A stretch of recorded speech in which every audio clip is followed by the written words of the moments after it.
This is Jim Cason with Riverbend Fellowship in Riverbend, North Carolina. We're continuing with the series, The Things Which Were, The Things Which Are, and The Things to Come.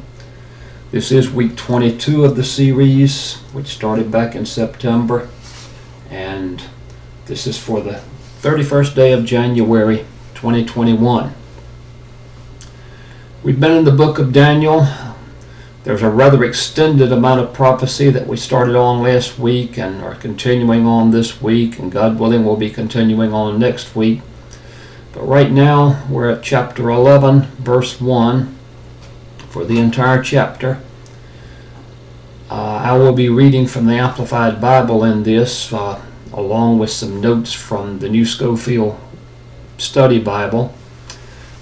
And one of the things to realize here is down over the centuries, Christians have had different views as to exactly what was referred to in different times on this, especially in the end time. This prophecy and the next chapter start right now at the same time when Daniel was receiving it in the first year of Darius the Mede. And it continues right on to times that have not happened yet, continues right down to the end time, the reign of the Antichrist and his eventual destruction. So it covers the empire, not of Babylon, which had already fallen, but the empire of the Persians and the Medes. It covers the empire of Rome in the first one, and when that died out. And it covers the revived empire, which it's called this Roman based on the fact that it's not really Rome, but it's the same general ideas and same method of government.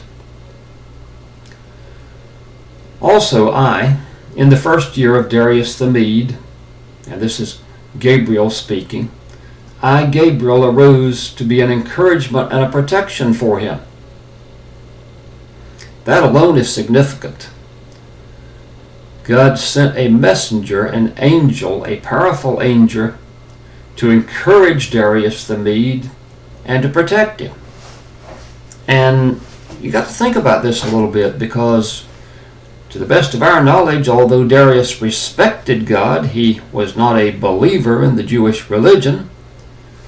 He was the leader at that time of the Medo-Persian Empire, and he probably had somewhat of a mixed viewpoint on religion and may have worshipped other gods as well.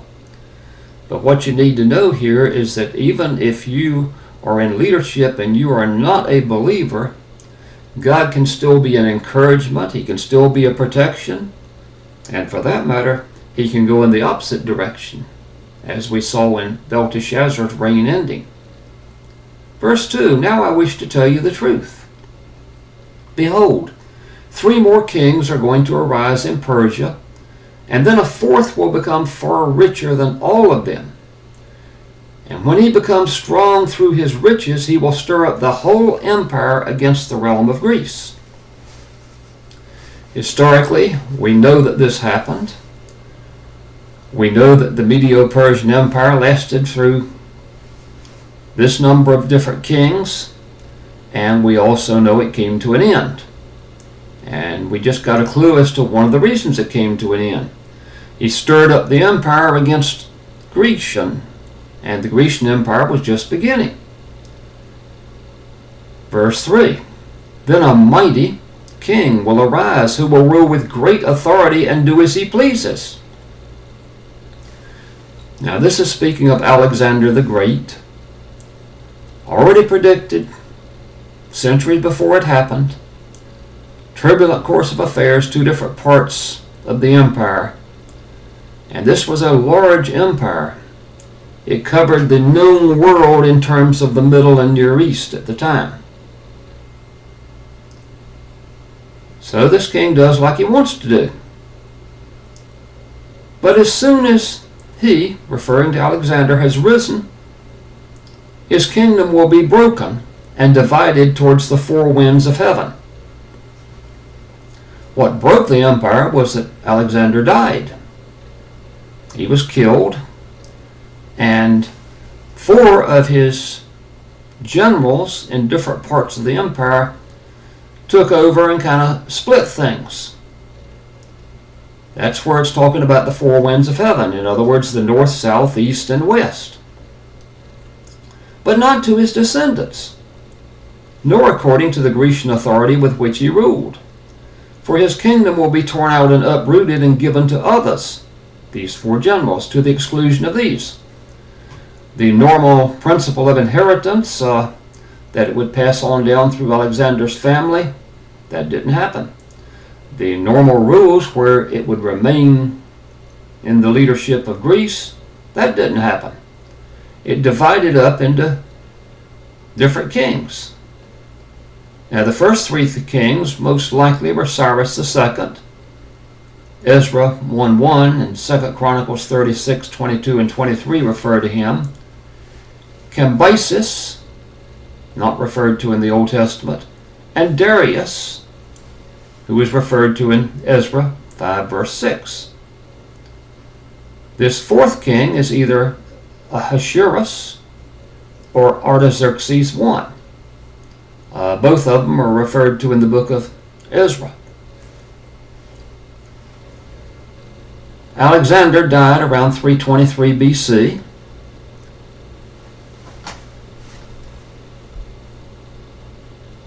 So his kingdom didn't really last a huge amount of time.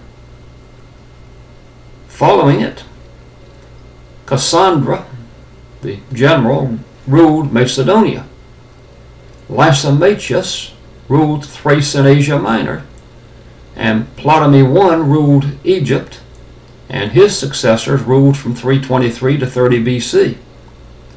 And Seleucus ruled Syria and the remainder of the Near East.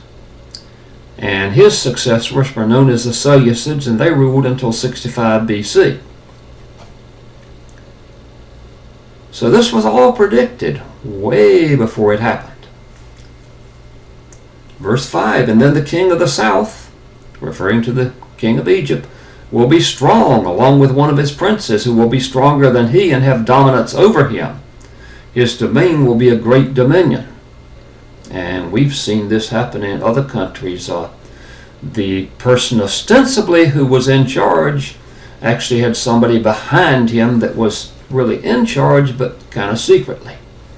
That's a rather common thing. Seleucus, dictator, was the most powerful of all those ruling. So, after some years, verse 6, the Syrian king of the north and the Egyptian king of the south will make an alliance. The daughter of the king of the south will come to the king of the north to make an equitable and peaceful agreement. Now her name was Bernice, and we know that, as was fairly common with royalty at that time, one of the ways of making peace was that one of the kings or both kings would send a daughter, and that would be married by one of the leaders of the other nation, so that you had a shared bloodline between the two. That was quite common all the way down through history. Go right through the Middle Ages, go right through Europe. We find this sort of thing being done. So what happens here? But she will not retain the power of her position, nor will he retain his power. She will be handed over with her attendants and her father, as well as he who supported her in those times. And yes, that happened too. Verse 7, but out of a branch of her roots will one arise in his place, and he will come against the Syrian army and enter the fortress of the king of the north, and he will deal with them and will prevail. This was Bernice's brother, Ptolemy III Euergetes first, and my pronunciation of some of these may not be accurate, but I'm trying to read them. So, this was the king of the south. Go on with verse 8. Also, he will carry off to Egypt their Syrian gods with their cast images and their precious and costly treasures of silver and gold. And he will refrain from waging war against the king of the north for some years. This is also a rather common practice. They bought him off for a while. We find that this happened in the Jewish Empire, that the kings would give the wealth to the one that had militarily had advantage, and for a while they would get peace. But that never really works for very long. They decide, why should I stop with some of it when I can get all of it, right? Verse 9. The king of the north will come into the realm of the king of the south, but he will retreat to his own country. Well, that one didn't go too well, and we know that happened too. Okay, verse 10. His sons will prepare for battle and assemble a multitude of great forces, which will keep on coming and overflow the land and pass through, that they may again wage war as far as his fortress. Well, this doesn't sit too well with the other king. Verse 11. The king of the south will be enraged and go out and fight with the king of the north. And the Syrian king will raise a great multitude, a huge army, but the multitude shall be given into the hand of the Egyptian king. When the multitude is captured and carried away, the heart of the Egyptian king will be proud, and he will cause tens of thousands to fall, but he will not prevail. That term proud, the real direct meaning of that is arrogant. And my goodness gracious, and politicians all the way through to this day, right this very minute, you really have some proud and arrogant people in there. They tell people one thing, they'll tell you anything at all to get themselves in, and boom, the first week they go and do all the things they said they weren't going to do, get them all started. My goodness, that's happening right now, isn't it? Oh my. Some people got disappointed. A whole lot of people have been disappointed. Especially if you were an oil worker working on the pipeline. But let's go back and see what's going on here. Verse 13. For the king of the north will again raise a multitude, an army greater than the one before. And after several years he will advance with a great army and substantial equipment. War-fighting equipment of the time. Verse 14, in those times many will rise up against the king of the south. Also the violent men among your own people, and he's speaking to Daniel about the Jewish people, will arise in order to fulfill the earlier visions, but they will fail. That also happened. Verse 15, then the king of the north, speaking of Syria, will come and build up siege ramps and capture a well-fortified city. That was the technique of the time. They didn't have airplanes back then. They didn't have bombs and missiles back then. So when you went up against the city was surrounded by a wall that was very thick and very tall, and places on top big enough to walk on, and things to hide behind while you shot arrows down and threw rocks down. And that worked pretty good, except for the fact that if they had enough equipment, they would get out there with the men and the equipment, and they would build up siege ramps. Hi, this is Susie calling with the Vehicle Service Department. Oh, shut up. You get those too? Even come in on the cell phone, calling to get about car warranty. My gosh, that must get 100 calls a week about that, don't you? If not, you're fortunate. Or maybe you don't have a phone. So let's get back to this. He's capturing the city, and moving on with the verse, the forces of the south will not stand their ground, not even the finest troops, for there will be no strength to stand against the Syrian king. But he who comes against him will do exactly as he pleases, and no one will be able to stand against him. He will also stay for a time in the beautiful and glorious land with destruction in his hand. They are speaking here of Antiochus III, also called the Great. The beautiful and glorious land was the land of Israel.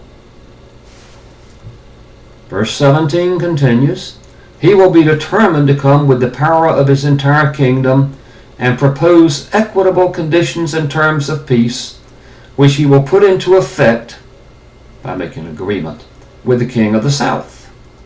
He will also give him his daughter in an attempt to overthrow the kingdom, but it will not succeed or be to his advantage. And we know that happened also. His daughter was Cleopatra the First. After this, he, continuing to speak of Antiochus III, will turn his attention to the islands and coastlands and capture many of them.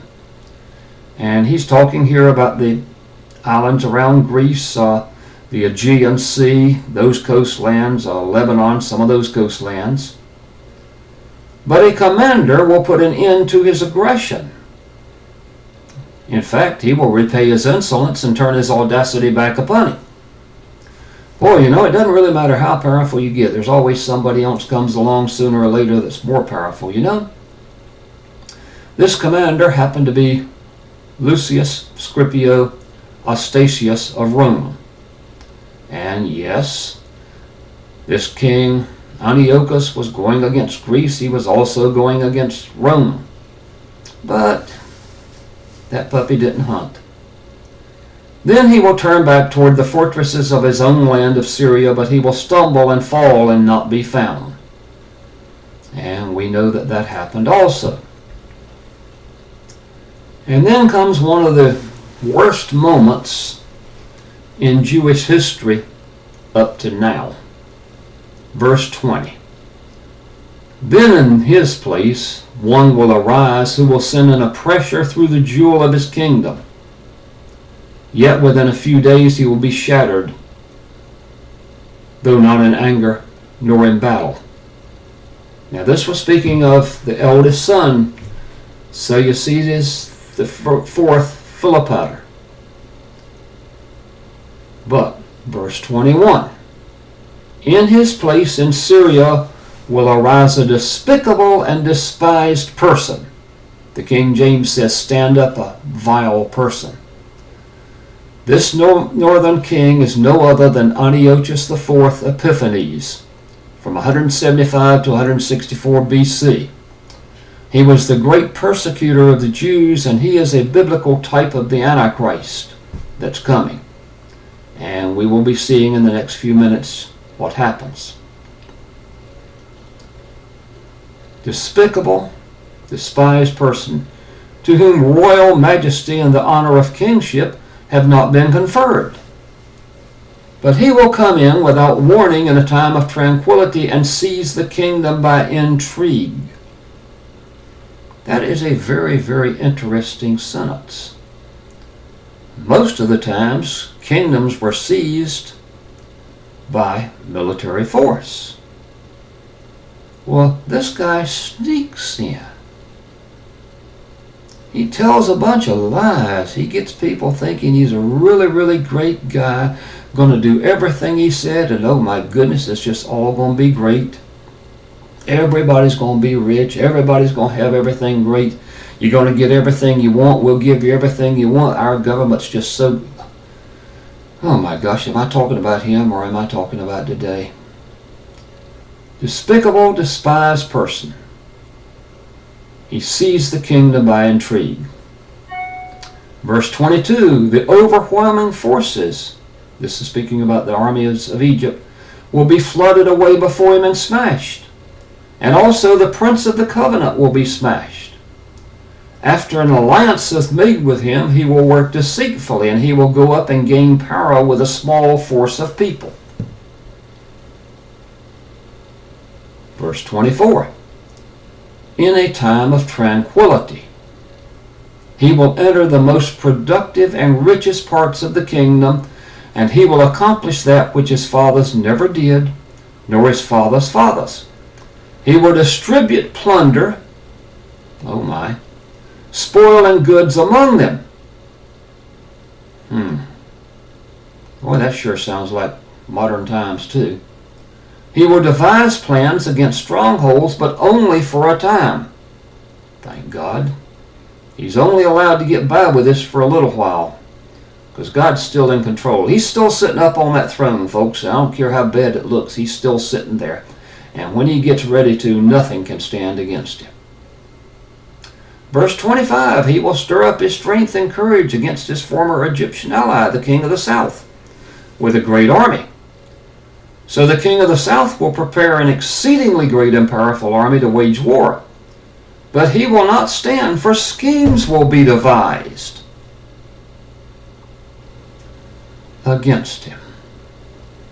My goodness, we're getting into a totally separate chapter here that we don't usually see before this. A chapter of intrigue, a chapter of schemes being devised. Now, you think about that. A chapter of achieving things not through military force, but through sneaking in, through claiming one thing and distributing another. Verse 26. Yes, those who eat his fine food will betray and destroy him, and his army will be swept away, and many will fall down slain.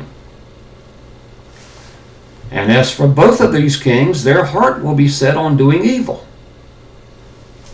You know, that's modern days too. You get a choice, it's between evil and more evil. They will speak lies over the same table, but it will not succeed. For the end is yet to come at the appointed time. This individual, by the way, was the individual who put a statue of Zeus in the Jewish temple and who sacrificed a pig and smeared the blood all over the Jewish temple to profane it for worship from the true God. That was his worst physical act in the spiritual sense. Verse 28, and then he, still speaking of Epiphanes, Epiphanes, by the way, means a person who claims to be God himself, will return to his land with great treasure, and his heart will be set against the holy covenant, and he will take action and return to his own land. Verse 29, at the time appointed by God, he will return and come into the south, but this last time will not be successful as were his previous invasions of Egypt. For ships of Cyprus will come against him. Therefore he will be discouraged and turn back to Israel and carry out his rage against the holy covenant and take action. So he will return and he will show favoritism toward those Jews who abandoned the holy covenant. My goodness, that's going to be happening again too in the times of the Antichrist. Hey, all you got to do to gain favor and be taken care of by the government is just to take the mark of the beast, right? That's the way it is. Armed forces of his will arise in Jerusalem and defile and desecrate the sanctuary, the spiritual stronghold, and will do away with the regular sacrifice, the daily burnt offering, which they did. And they will set up a pagan altar in the sanctuary, which is what is known as the abomination of desolation. You'll see that term again when it refers to the Antichrist, and it refers in all through the book of Revelation. Verse 32, with smooth words of flattery and praise, he will turn to godlessness, those who are willing to disregard the covenant. But the people who are spiritually mature and know their God will display strength and take actions to resist. Well, I sure hope so. Oh, I'm speaking about now, not then. Verse 33, those who are wise and have spiritual insight among the people will instruct many and help them understand. You hear that, church? If you're wise and have spiritual insight, you will instruct many and help them understand. We are not called to sit back mute and just put up with things. Yet, for many days, some of them and their followers will fall by the sword and by flame, by captivity and by plunder. And yes, that's going to happen again too. But hey, all the forces of evil can do is to kill me, and God can resurrect me and put me up in their kingdom along with Jesus. Verse 34, now when they fall, they will receive a little help, and many will join with them in hypocrisy.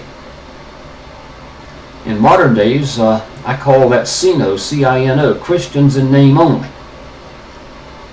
Verse 35, some of those who are spiritually wise and have insight will fall, speaking of martyrdom, in order to refine, to purge, and to make those among God's people purer until the end time, because it is yet to come at the time appointed.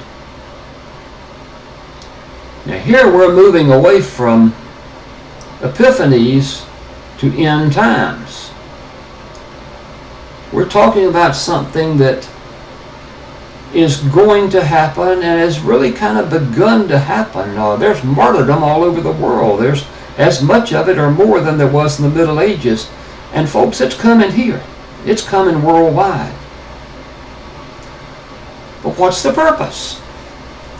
Remember, our God is a flaming fire, and what does He use to get your heart right? What does He use to burn the sin out of it?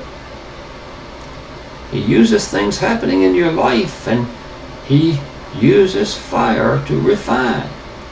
We're going to be purified just like silver or gold is. It floats to the top when it's in the furnace. But He'll be with us in the furnace. Verse 36, and then the king, now this is speaking of the Antichrist, will exude exactly as he pleases.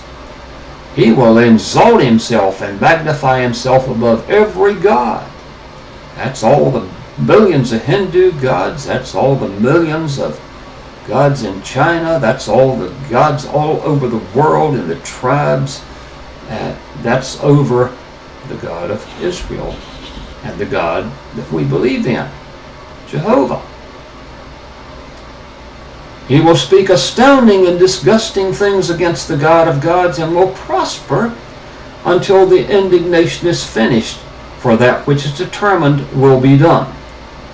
He will have no regard for the gods of his fathers or for the desire of women, nor will he have regard for any other gods, for he will magnify himself above them all. Instead, he will honor a God of fortresses, a God whom his fathers did not know. He will honor him with gold and with silver, with precious stones and expensive things. My goodness.